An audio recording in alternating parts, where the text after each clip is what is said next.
Welcome back. Today we are talking about how to stop the blame game. This is part one of a two-part series, which is going to be addressing blame in your life and how to live accountably.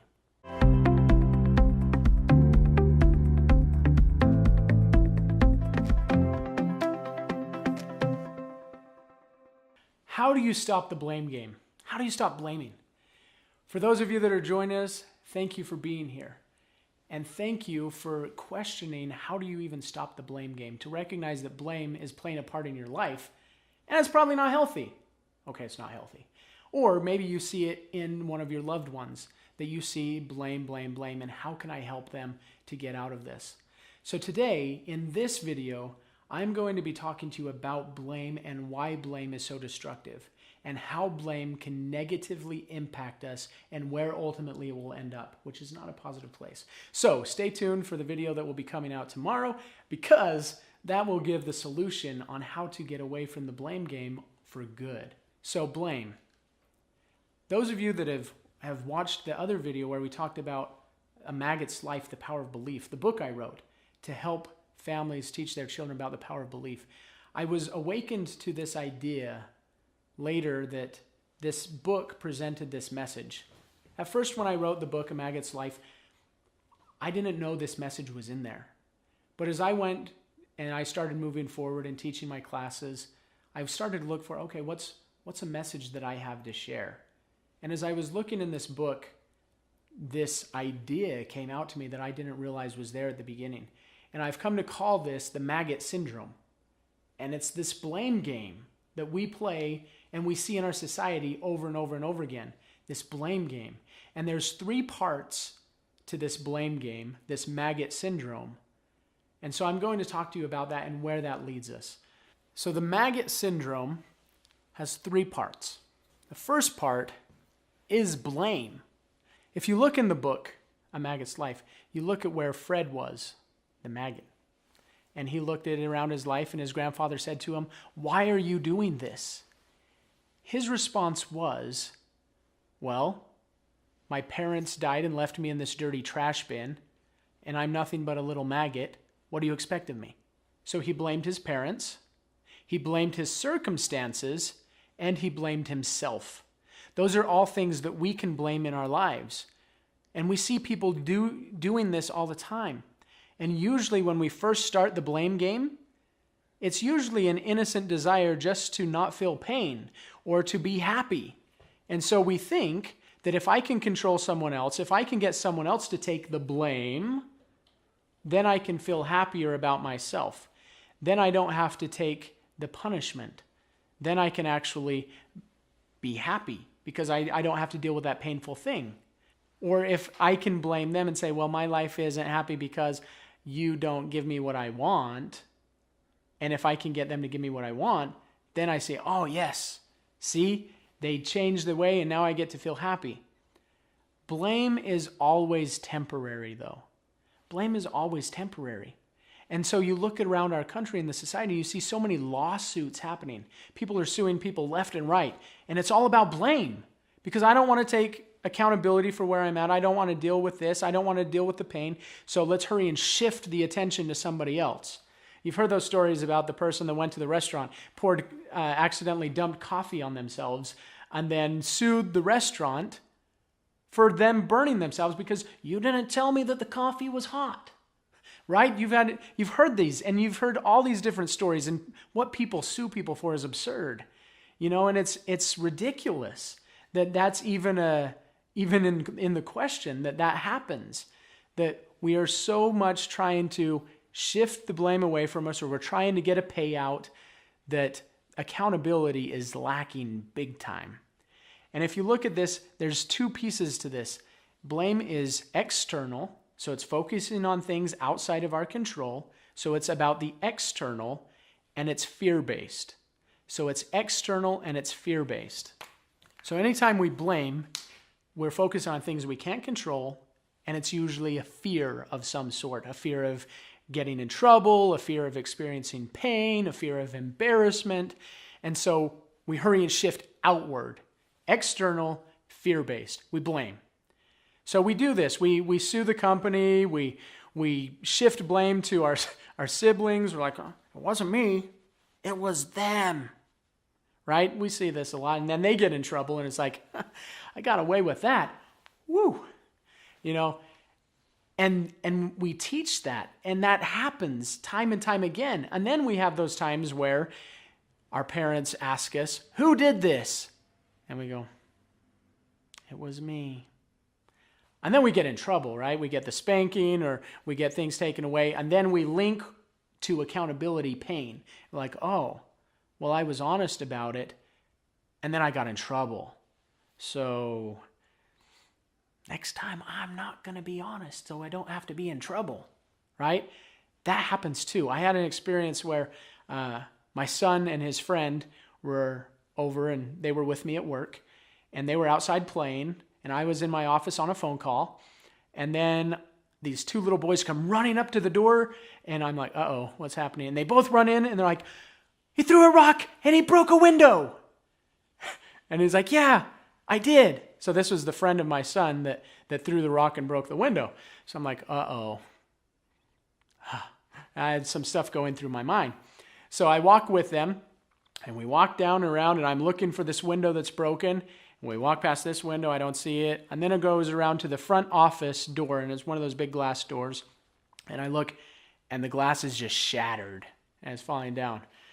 And I go, wow, good job. Like what am I supposed to say? Because I understood at this point that if I was to get angry at them, that would kind of get away with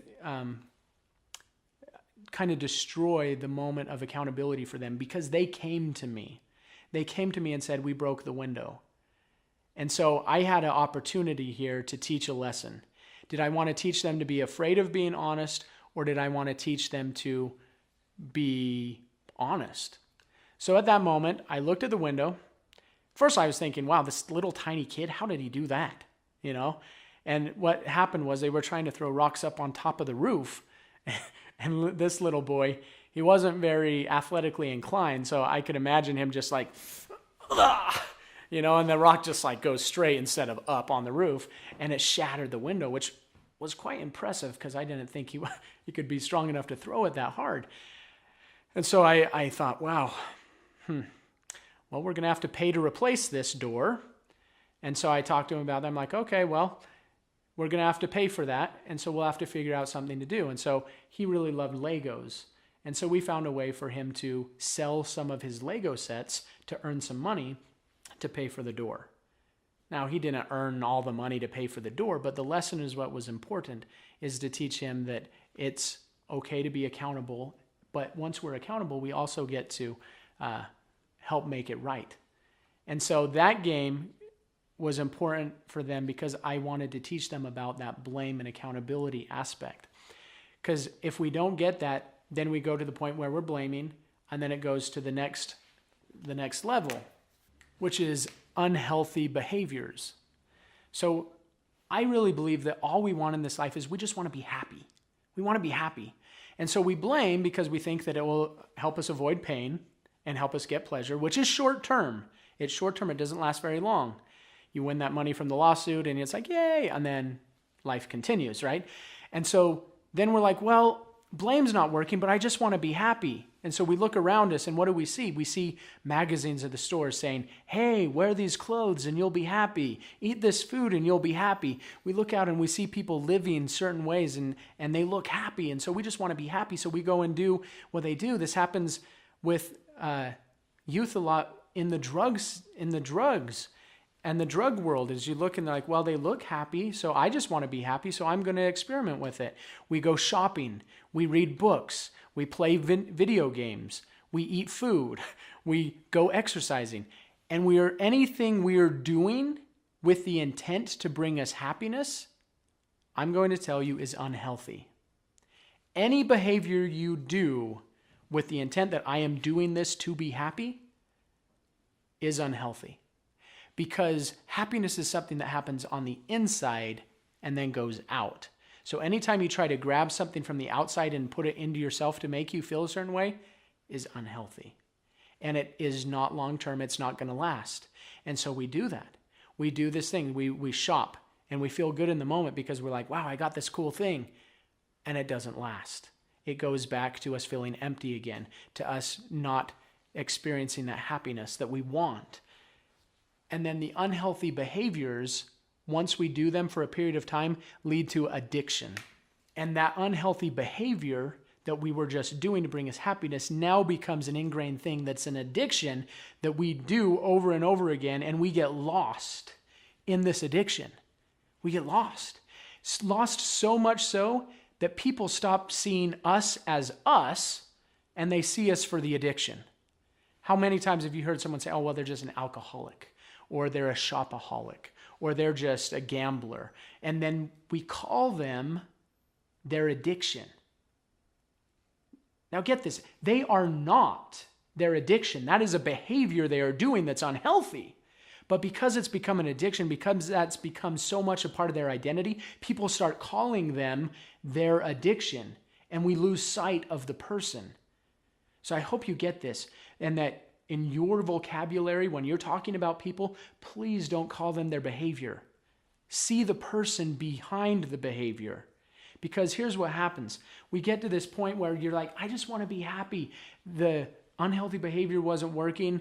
Now I'm addicted, and anywhere I go, my family doesn't like being around me. I'm a burden. I think it would be better if I just wasn't here. Because we have gotten past the point where we just want to be happy, and the addiction was all about numbing, but we're still not happy, and then it gets to the point of just wanting to give up. And this is what's happening in our society. You know someone that's committed suicide and given up on life. I know many, many people who have done so. And it's not what we need, because every person is a miracle that has a purpose to fulfill in this life. And so anytime a person gives up, we miss out. You miss out. I miss out. And so I want to help you understand the Maggot Syndrome and how it actually works. And it's about trying to find outside things and make us feel better. It doesn't ever work. And it always leads to giving up. A hopeless place, feeling like a burden, and just giving up on life, which is not what we need. That's not what we want. So how do you stop the blame game? Check out the next video, and we'll go through how to stop the blame game and look at the solution on how to do so. Thank you for being here, and I'll see you again soon.